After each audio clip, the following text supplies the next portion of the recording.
भाजप आणि रवींद्र धंगेकर यांच्यातला वाद विकोपाला गेलाय। माजी सभागृह नेते श्रीनाथ भिमाले यांनी धंगेकरांवर जोरदार हल्लाबोल केलाय।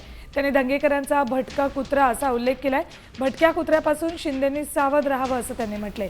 दरम्यान भिमाले यांच्या टीकेला धंगेकरांनीही जोरदार प्रत्युत्तर दिले।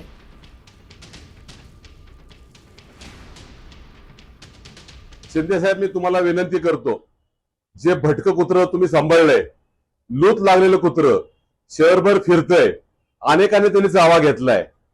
मला वाटतं राज साहेब असतील, उद्धव साहेब, नाना पटोले यांनाही चावून ते कुत्र इथे आलेले आहेत। आम्ही युतीचा धर्म पाळणारे आणि आपल्या युतीमध्ये नक्की आपला आदर करतो, पण मला असं वाटतं की हे भटकं कुत्र आपलाही चावा घेतल्याशिवाय राहणार नाही। भारतीय जनता पार्टीचे कार्यकर्ते या भटक्या कुत्र्याचा बंदोबस्त करण्यासाठी समर्थ आहे। त्याला कुठलं इंजेक्शन द्यायचं आम्हाला माहिती आहे, पण वेळच तुम्ही शिंदे साहेब, माझी विनंती आहे या भटक्या कुत्र्यावर तुम्ही आवळा। भीमाले आमचे सभागृहातले मित्र आहेत, त्यांच्यावर काय बोलणार नाही, पण ते जर एवढ्या खालच्या पातळीवर बोलत असतील तर त्यांचं स्वागत करावं लागेल।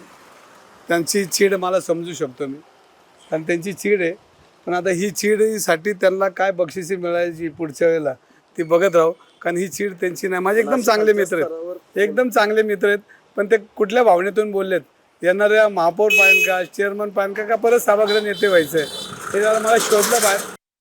आता isakal.com आहे देशातील नंबर 1 ची मराठी न्यूज वेबसाईट। प्रत्येक अपडेटसाठी isakal.com ला नक्की भेट द्या।